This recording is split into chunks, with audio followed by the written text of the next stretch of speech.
मैं हूं अजितेश मिश्रा और आप देख रहे हैं साधना प्लस न्यूज़। अगर आप किसी रेलवे स्टेशन पर खड़े हैं और आपने एक काला कोट, सफ़ेद शर्ट और काला पैंट पहन रखा है तो कोई ना कोई आपके पास आ जाएगा और आकर पूछेगा कि भाई साहब ट्रेन में सीट मिल जाएगी क्या। तब आप उसे बताएंगे नहीं, आप टीटी नहीं हैं। ऐसे ही बात अगर हम कोर्ट की करें, कचहरी की करें, तो यहाँ पर भी वकीलों की uniform black coat, white shirt, black pant है। लेकिन इसके अलावा कुछ आपराधिक प्रवृत्ति के लोग गलत मानसिकता के साथ भी कोर्ट में आ जाते हैं और ऐसे ही कुछ कपड़े पहन लेते हैं और लोग उन्हें वकील समझते हैं और वो किसी न किसी घटना को अंजाम दे देते हैं। अभी हाल ही में आपने मामला साकेत कोर्ट में देखा होगा, जहां पर एक वकील, जी हाँ वो वकील ही थे, कहा जा रहा है कि दरअसल वो सस्पेंडेड वकील था, उसके द्वारा एक महिला पर 3 फायर भी किए गए। ऐसे में सवाल ही उठ रहा है कि आखिरकार कचहरी के अंदर सुरक्षा व्यवस्था को लेकर किस तरह की मुस्तैदी की ज़रूरत है, इसमें वकीलों का योगदान कितना होना चाहिए, क्योंकि आइडेंटिफिकेशन ज़रूरी होने के लिए वकीलों का सहयोग ज़रूरी है। क्योंकि अगर वकील सहयोग करेंगे तो आइडेंटिफिकेशन बहुत आसानी से हो पाएगा, ऑथेंटिक लोगों का और जो आपराधिक प्रवृत्ति के लोग हैं उनका। तो ऐसे में आज हम जानने के लिए पहुंचे हैं नोएडा की सूरजपुर कोर्ट में और यहाँ पर हम आज वकीलों से पूछेंगे कि आखिरकार सुरक्षा व्यवस्था की स्थिति क्या है और ऐसी घटनाएं ना घटें जो वकीलों के भेष में आकर लोग अंजाम दे देते हैं। इसको लेकर क्या कुछ होना चाहिए, क्या कुछ नियम पहले से हैं और अगर नियम हैं तो उनको फॉलो कैसे किया जा रहा है, हो रहे हैं कि नहीं हो रहे हैं। जी हाँ, हम चलते हैं, लोगों से बातचीत करेंगे। तो कोर्ट की सुरक्षा को देखते हुए इस वक्त हमारे साथ कुछ लोग बातचीत करने के लिए मौजूद हैं, कुछ वकील हैं, उनसे हम पूछेंगे कि आखिरकार इस पूरे मसले पर उनका क्या कहना है। सर, आप बात सूरजपुर कोर्ट की करें या अन्य कोर्टों की, कई जगह देखा है, कई बार ऐसी घटनाएं हो रही हैं जो पूरी कानून व्यवस्था को सवाल खड़ा कर रही हैं और अभी आपने साकेत कोर्ट का मैटर भी देखा। सर, ये सब घटनाएं जो हैं वो किस तरह से घट रही हैं और इसको लेकर क्या होना चाहिए ताकि ऐसी घटनाओं पर विराम लगे, रोक लगे? देखिए, कोर्ट की सुरक्षा का सवाल तो ऐसा है, ये कोर्ट जो है एक तरह का पब्लिक पैलेस है। यहाँ मुलजिम भी आते हैं और शरीफ लोग भी, वादी भी आते हैं और अभियुक्त भी आते हैं। अब बात आई सुरक्षा की। हमारे सूरजपुर कोर्ट में जो है 4 गेट हैं और चारों गेट बिल्कुल मजबूत तरीके के हैं और चारों ही गेटों पे पुलिस व्यवस्था मौजूद है। लेकिन पुलिस जो है केवल अपनी वेतन पाने के लिए ही यहाँ ड्यूटी निभा रही है। जिस भी पुलिस वाले को आप देखेंगे वो मोबाइल खोल के वीडियो चैट करता रहेगा, व्हाट्सएप चैट करता रहेगा, इन पे ही लगा रहेगा। वो कभी ना तो आने जाने वाले से कोई पूछताछ करते हैं, ना ही कोई ऐसा कदम उठाते हैं जिससे कोर्ट में कोई अपराधी व्यक्ति ना घुसे। और सबसे बड़ी समस्या यहाँ पे ये है कि जो हमारे कोर्ट में जो है गाड़ियाँ जो है सिविलियन जो है, एडवोकेट के अलावा जो अभियुक्त लोग हैं, वादी परिवादी जो हैं, वो भी अपनी गाड़ी अंदर ले आते हैं और उन गाड़ियों में किस तरह का असला, आर्म्स एम्यूनिशन लेके आए, तो ये सबसे बड़ी समस्या है। तो ये गाड़ियाँ की पार्किंग जो है ना, वकीलों के अलावा मुलजिमान की, अभियुक्तों की, इनकी सब की बाहर पार्किंग होनी चाहिए और वो व्यक्ति जो है पैदल कोर्ट में एंट्री करें। वकील की गाड़ी केवल अंदर परिसर में खड़ी होनी चाहिए। बिल्कुल, और भी कुछ लोग हमारे साथ बातचीत करने के लिए मौजूद हैं। सर, आपने सुना, लेकिन सवाल यहाँ पर यह भी उठ रहा है कि अगर पूछताछ की भी जाए, किससे की जाए? साकेत कोर्ट का मैटर हम लोग के सामने है। सिर्फ आपसे ये सलाह चाहते हैं कि ऐसी घटनाओं को किस तरह से रोका जाए, क्योंकि सभी ऑथेंटिक जो लोग हैं, जो वकील हैं, वो कचहरी में काम कर रहे हैं, लेकिन कुछ आपराधिक प्रवृत्ति के लोग इसका फ़ायदा उठा लेते हैं। उन्होंने काला कोट पहना और चले आए और उन्होंने ऐसी घटना को अंजाम दे दिया। बदनामी जो है वो उन ऑथेंटिक लोगों की होती है। लोग कहते हैं वकील के द्वारा ऐसा किया गया। इसको लेकर क्या किया जाना चाहिए? इसमें ये है जी, अपने गौतम बुद्ध नगर में भी एक पूर्व में एक घटना हो चुकी है। यहाँ पर जो एक कैदी था, दिल्ली से लेकर आए थे, पुलिस सुरक्षा में था दिल्ली में, वो कैमरे वैमरे के साथ लैस थे पुलिस वाले। उसके बाद भी यहाँ पर पुलिस कस्टडी में एक्यूज को यहाँ पर मार के चले गए थे। उसके बाद में वो वकीलों के द्वारा ही पकड़ा गया, ना कि पुलिस ने पकड़ा। वो उस एक्यूज को जिग जैग में फंस गया था, तब वकील के ही द्वारा यहाँ पर उसको गेट पर ही पकड़ लिया गया था। जिससे कि यहाँ पर भीख मांगने वाले बहुत आ रहे हैं आजकल कचहरी के अंदर। वो वेपन भी लेकर आ सकते हैं, कुछ भी लेकर आ सकते हैं, कुछ भी किसी के साथ कुछ भी घटना करके जा सकते हैं आराम से। सबसे बड़ी कचहरी है उत्तर प्रदेश में, बहुत बड़ी कचहरी है, इसका क्षेत्रफल बहुत ज़्यादा है। उसके बावजूद यहाँ से मतलब जैसे 3 नंबर गेट है, 4 नंबर गेट है, 1 नंबर से चलो ठीक है जुडिशरी गाड़ी आती है, जो 3 नंबर 4 नंबर गेट है, यहाँ पर पुलिस बस अपने अलग बैठ रही थी साइड में। जिग जैग बना रखा है, इसमें इलेक्ट्रॉनिक मशीन लगी हुई है कि वेपन निकलेगा कुछ लगेगा, बोलेंगे 2 नंबर गेट पे पुलिस वाले रहते हैं मुस्तैद बस सिर्फ वहाँ पर, बाकी तो सब यहाँ पेड़ के नीचे बैठ रहते हैं। तो 2 नंबर गेट से भी मैं देखता हूँ पुलिस वाले अपने बिजी रहते हैं और आराम से कोई भी अपराधी अंदर आ सकता है वेपन लेकर, कुछ भी करके जा सकता है। वकील भी यहाँ सुरक्षित नहीं है सही तरीका से। बिल्कुल जाहिर सी बात है। और ऐसी घटनाओं को लेकर चूंकि हम पहुंचे और जिन जो इस पूरे मामले से अगर हम देखें जहां सवाल खड़े हैं उन्हीं लोगों से हम इसलिए सवाल भी कर रहे हैं। सर, आपका क्या कहना है कचहरी में सुरक्षा व्यवस्था को लेकर, और ख़ासतौर पर जो मेरा सवाल अभी भी बना हुआ है कि आपराधिक प्रवृत्ति के लोगों को कैसे रोका जाए कचहरी में आने से? देखिए, आपराधिक प्रवृत्ति के लोगों को रोकने के लिए तो पुलिस ही एक अच्छा कदम उठाए। सुरक्षा व्यवस्था की जिम्मेदारी कचहरी की, पुलिस की होती है, और जहां पुलिस की लापरवाही होती है वहीं पर ऐसी घटनाओं को अंजाम दिया जाता है। तो यहाँ पर सबसे बड़ी जो समस्या है चेकिंग की है। पुलिस सही से चेक नहीं करती है, चाहे अभियुक्त हो या वकील की पोशाक में कोई और अन्य व्यक्ति किसी भी घटना को अंजाम दे जाए तो उनका कोई भी ऐसा रुख नहीं रहता है कि भाई यहाँ पर कोई अच्छी व्यवस्था की जाए। कैमरे लगे हुए हैं, उनके बारे में ये नहीं पता रहता वो चल रहे हैं नहीं चल रहे हैं। यहाँ से 50 वकीलों की कार और मोटरसाइकिल अंदर से चोरी हो चुकी हैं, अभी तक कोई अभियुक्त नहीं पकड़ा गया है। कई बार यहाँ मर्डर तक हो चुके हैं। उन घटनाओं को देखते हुए भी यहाँ कोई चौकन्नी व्यवस्था नहीं है। सर, आइडेंटिफिकेशन की कोई व्यवस्था है, कोई नियम है क्या यहाँ पर जो लागू हो या होना चाहिए? देखिए, हम लोगों के पास जो है bar council of Uttar Pradesh द्वारा हमें पहचान पत्र जारी किया गया है, डिस्ट्रिक्ट कोर्ट द्वारा भी हमें पहचान पत्र जारी किया गया है। लेकिन समय समय पर नए अधिवक्ताएं आते हैं, बाहर के अधिवक्ता आते हैं, तो वो आइडेंटिटी कार्ड से घुसना पूरी तरह से पूर्णतः सफल नहीं हो सकता, क्योंकि बाहरी अधिवक्ता भी आते हैं, दिल्ली से है, गाजियाबाद से है, बुलंदशहर, मेरठ से, सभी जिलों से अधिवक्ता आ सकते हैं।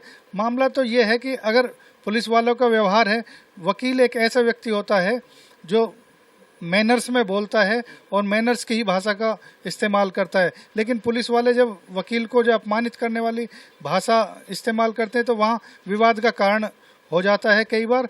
और अगर वो उनका पूछने का सलीका सही है तो हर वकील जो है उनको कोई दिक्कत नहीं है अगर सलीका पूछने का सही हो। सर, आपसे भी यही सवाल है मेरा, कचहरी की कानून व्यवस्था किस तरह की है सर? आपराधिक प्रवृत्ति के लोगों को रोका कैसे जाए? इसके लिए तो सबसे बड़ा रिस्पॉन्सिबल पुलिस है, और पुलिस के साथ साथ जितने भी बाहरी लोग हैं उनका भी आईडी कार्ड बनना चाहिए, और जो वादी प्रतिवादी इस तरह के जो भी आते हो उनका भी आइडेंटिफिकेशन होना चाहिए।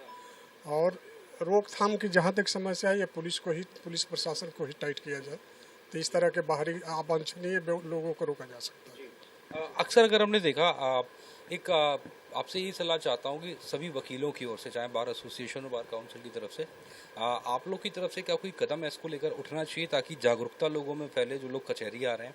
और देखिए, कानून व्यवस्था पुलिस का मसला है, लेकिन चूंकि ये जगह आप लोगों की है, अपनी तरफ से हमें स्वेच्छा से कोई ऐसा कदम उठाने की ज़रूरत नज़र आती है क्या?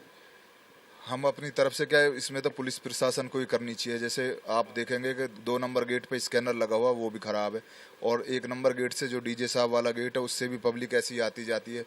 अपना ये 3 नंबर और 4 नंबर गेट है, पब्लिक आती जाती है, स्कैनर सिर्फ एक पर ही है और वो भी खराब लगा हुआ है। सुरक्षा व्यवस्था ऐसी, अब यहाँ पश्चिमी उत्तर प्रदेश के ज़्यादातर बड़े अपराधी हमारे यहाँ पे भी आते रहते हैं, उनकी तारीखें लगती हैं, उनके साथ उनसे कोई द्वेष मानते हैं, अब जैसे भी उनको टारगेट करने के लिए भी आ सकते हैं। उससे हमारे वकील की भी जान जा सकती है, उससे हमारे जो पुलिस वाले यहाँ पे बैठ रहते हैं सभी की जान माल का खतरा है सभी का। और आप देखोगे अभी हमारे 2 नंबर गेट पे तो पुलिस वाले जाकर आराम से बैठे रहते हैं, एक स्कैनर लगा हुआ है वो भी ठीक नहीं है, और लोग ऐसे ही आते हैं जाते हैं, या भिखारी के भेष में आ जाओ, किसी भी भेष में, किसी पे कोई रोकथाम नहीं है। तो हम तो ये चाहेंगे कि हमारे जो गौतम बुद्ध नगर के सीपी साहब हैं इस पर विशेष संज्ञान लेकर इस पर फोकस करें, और हमारे जितने कोर्ट के अपने अधिवक्ता हैं उनको तो ही, लेकिन हमारे यहाँ पे एनसीआर की जितने भी हमारे यहाँ कोर्ट हैं आसपास में, सबके वकील आते हैं यहाँ पे, सबसे आते हैं प्रैक्टिस करने, उनके क्लाइंट होते हैं तो उनके क्लाइंटों की उनकी डेट होती है तो उस पर भी आते हैं, तो उसके लिए भी कुछ प्रोविजन होना चाहिए। बिल्कुल, ये प्रोविज़न होना चाहिए। और क्या प्रोविज़न सर होना चाहिए? क्योंकि ज़्यादातर हमने देखा कि घटनाएं तो घट जाती हैं, उसके बाद हम लोग सवाल भी करते हैं, कुछ समय तक ये कोशिश होती है कि सुधार हो, लेकिन बाद में फिर मामला ठंडा पड़ जाता है। एसोसिएशन की तरफ से, बार काउंसिल की तरफ से इसको लेकर क्या कदम उठाया जाना चाहिए ताकि आइडेंटिफिकेशन हो पाए उन लोगों का जो ऑथेंटिक हैं या फिर जो आपराधिक प्रवृत्ति के लोग हैं? इसमें हमारे सभी अधिवक्ता भाइयों का bar council of Uttar Pradesh द्वारा तो होता ही होता है एक आइडेंटिटी कार्ड। हर साल हमारा एक जिला स्तर पे भी हमारी बार काउंसिल का जो बनता है आइडेंटिटी कार्ड वो बनना चाहिए। बाहर से जो कुछ वकील आते हैं उनका तो उनकी तरफ से आई कार्ड उनका बनता होगा, उधर भी उनका भी आई कार्ड होता है, दिल्ली वालों का सबका बार काउंसिल का भी कार्ड होता है और अपनी बार का भी कार्ड होता है। तो जो एंट्री हो तो कार्ड दिखाने में हमें संकोच नहीं करना चाहिए। सभी अधिवक्ता भाइयों को कोऑपरेट करना चाहिए कि वो कार्ड अगर देख रहे हैं पुलिस वाले तो उसमें हमारी ही भलाई है और बिना कार्ड के एंट्री नहीं होनी चाहिए। अधिवक्ता की ड्रेस में अगर कोई आ रहा है तो अगर कोई मुलजिम भी आ रहा है तो उसको ये बताना चाहिए कि मैं फला कोर्ट में जा रहा हूँ और फला तारीख है मेरी, उसको कुछ ना कुछ ऐसा दिखाना चाहिए। और एक भिखारी आ जाते हैं, पुलिस वाले बैठे रहते हैं, भिखारियों को बिल्कुल नहीं रोकते हैं। बहुत सारे भिखारी पुलिस यहाँ घूमते रहते हैं कोर्ट में, तो इस तरह के आइडेंटिटी कार्ड दिखा कर एंट्री करनी चाहिए तो उससे थोड़ा सुरक्षा बढ़ जाएगी, उसमें सुरक्षित महसूस करेगा वकील अपने आप को। जैसा कि अभी वरिष्ठ अधिवक्ता साहब ने कहा कि सलीका ठीक होना चाहिए पुलिस का पूछने का, हमें बताने में कोई दिक्कत नहीं है। दिक्कत नहीं है, हमें कोऑपरेट करना चाहिए। हालांकि पुलिस का सलीका यहाँ ठीक है वकीलों के लिए, लेकिन वकीलों को भी, हम भाइयों को भी, यहाँ अधिवक्ता भाइयों को भी कोऑपरेट करना चाहिए। अगर वो पूछ रहे हैं तो उनको आराम से बताने में हमें कोई संकोच नहीं होना चाहिए। बिल्कुल सुरक्षा ज़्यादा बड़ी चीज़ है और जाहिर सी बात है जब बात वकीलों की है तो बार बार इस बात को दोहरा इसलिए रहा हूँ कि जिम्मेदारी हमारी है, पुलिस को बेहतर व्यवस्था करनी चाहिए और क्या कुछ और सुधार जो हैं जो होना बाकी हैं जिनको लेकर काम किया जाए तो यहाँ पर काफ़ी अच्छा माहौल हो सकता है। माहौल की ऐसी है जी, यहाँ पे मतलब सभी जो एकजुट होकर, और जैसे कि अभी बता रहे थे कि जैसे 2 नंबर गेट से आते हैं तो वहाँ पे डिटेक्टर लगे हुए हैं लेकिन वो काम नहीं करते हैं। और जैसे कि तुम्हारे ये 3 नंबर गेट पे तो ऐसा कुछ भी फैसिलिटी वगैरह नहीं है कि डिटेक्टर हो चाहे पुलिस हो, कोई भी आ सकता है, कोई भी असला या कोई भी वेपन ला सकता है, तो कोई भी ऐसी पाबंदी नहीं है जो कि एक सूरजपुर न्यायालय के अंदर होनी बहुत ही ज़रूरी है। और भी लोग हमारे साथ इस वक्त मौजूद हैं। बात जब हम लोग किसी वरिष्ठ अधिवक्ता से करते हैं तो जाहिर सी बात है अनुभव है, लेकिन आप भी एक यूथ हैं तो आपके हिसाब से और क्या कुछ नया होना चाहिए? मेरे हिसाब से इसमें पुलिस को और बार एसोसिएशन को कार्य करना चाहिए। जैसे हमारे कोर्ट में 4 गेट हैं। गेट नंबर 1 से तो केवल जजों की एंट्री होनी चाहिए। गेट नंबर 2 से जो एंट्री होती है वो जो परिवादी है एक्यूज जो होते हैं वो लोगों की एंट्री होती है। जो गेट नंबर 2 से जो एंट्री होती है वो एक्यूज परिवादियों की एंट्री होती है और 4 नंबर से वकीलों की एंट्री होती है। गेट नंबर 2 से जो आते हैं वो एक्यूज आते हैं जो जेल से, कस्टडी में जेल से आते हैं। उनके लिए मैं ये कहना चाहूँगा कि हमारी बार को ये नियम बनाना चाहिए कि वकीलों की एंट्री जो होगी वो गेट नंबर 4 से होगी और उसमें जो है प्राइवेट वाहनों की एंट्री नहीं होगी। जब वो पर्चे कटा के आएँ या कैसे आएँ उनकी एंट्री नहीं होनी चाहिए क्योंकि उन गाड़ियों में पता नहीं चलता कि गाड़ी में लेके क्या लेके आ रहे हैं। और जो गेट नंबर 1 है उस पर केवल जजों की एंट्री होनी चाहिए। ये हमको बाहर का हमारा कदम उठाए कि जजों की एंट्री या जो अपने जो कर्मचारी हैं कोर्ट के कर्मचारी उन्होंने की एंट्री हो, एक्यूज की किसी की एंट्री गेट नंबर 1 से ना हो।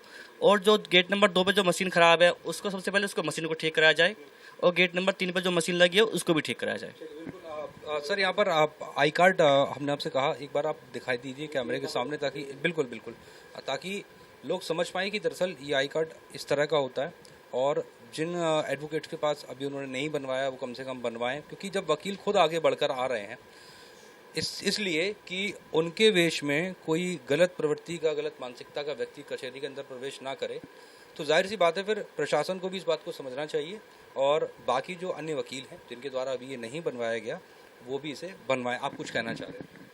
मैं कहूँ 4 नंबर गेट जो वकीलों के लिए है उस पर एक स्कैनर गेट बना हुआ है, उसको करीब 2 साल हो चुके हैं, अभी तक वो चालू नहीं किया गया है, जिसमें कि बताया गया था कि वकीलों की गाड़ी पर वहाँ पर कुछ चिप का सिस्टम ऐसा लगाया जाएगा जिससे वो ऑटोमेटिक जैसे मॉल में उसमें अपना खुल जाते हैं इस तरह से खुलेंगे, वो अभी तक चालू नहीं हुआ है। और जैसे कि देख रहे हैं कि कोर्ट परिसर इतना बड़ा परिसर है, इसमें झुंड वगैरह कबाड़ खड़ा हुआ है इधर की तरफ 3 नंबर गेट की तरफ, तो इसकी साफ सफाई होनी बहुत ज़्यादा जरूरी है। कोई यहाँ कोई भी अपराध घटना करके कहीं भी छिप सकता है जी। पहले कई बार जो है यहाँ से कैदी भी भागे हैं, मुलजिम जो है यहाँ से पुलिस कस्टडी से भागे हैं।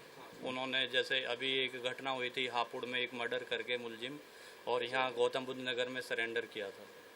तो इस तरह की घटनाएं कई बार हुई हैं और बार एसोसिएशन की तरफ से कई बार सुरक्षा को लेकर पुलिस को ज्ञापन भी दिए गए हैं और सुरक्षा निश्चित करने के लिए जो है आश्वासन भी पुलिस के द्वारा दिया गया है, लेकिन अभी तक उस तरीके की सुरक्षा व्यवस्था कोर्ट कचहरी में नहीं हुई है। इससे लगता है कि भविष्य में कहीं ऐसा ना हो, ये और भी कोई ऐसी घटना यहाँ हो जाए। और ये जो है इस घटना से ऐसा लगता है, जो दिल्ली वाली घटना हुई है, जब ऐसी घटनाएं होती हैं तभी हमारा शासन प्रशासन और पुलिस जो है मुस्तैद दिखती है और कुछ दिन बाद जो है वो वही सामान्य रूप में जो है आ जाती हैं, जिससे फिर घटनाएं जो है आगे बढ़ जाती हैं। तो इसलिए पुलिस को जो है इस पर विशेष रूप से लगातार ध्यान देना होगा और यहाँ पर हर तरह का गरीब और अमीर व्यक्ति, सब तरीके के व्यक्ति और अपराधी और सामान्य सभी नागरिक आते हैं, तो उनकी सुरक्षा व्यवस्था भी तभी सुनिश्चित हो पाएगी।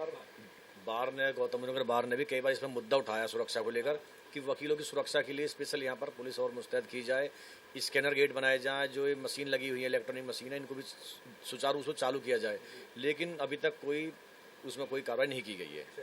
बहुत बहुत शुक्रिया आप लोगों का हमसे बात करने के लिए और सुझाव और सलाह दोनों देने के लिए, साथ ही साथ खुद आगे बढ़कर आने के लिए कि दरअसल सुरक्षा व्यवस्था ज़रूरी है, जिम्मेदारी भले ही प्रशासन की हो, लेकिन यहाँ पर जिन लोगों से हमने बात की, जो अधिवक्ता हैं, उन्होंने खुद कहा कि वो भी इसमें सहयोग करेंगे। बार काउंसिल सहयोग करेगी, पुलिस प्रशासन के साथ मिलकर काम करने को तैयार है, ताकि इस जगह को जहाँ पर लोग न्याय के लिए आते हैं उसे स्वच्छ बनाया जाए, साफ बनाया जाए, ना कि सिर्फ गंदगी से बल्कि कानून व्यवस्था की दृष्टि से भी। कैमरामैन संदीप चौहान के साथ मैं अजितेश मिश्रा, सूरजपुर कोर्ट, नोएडा, साधना प्लस।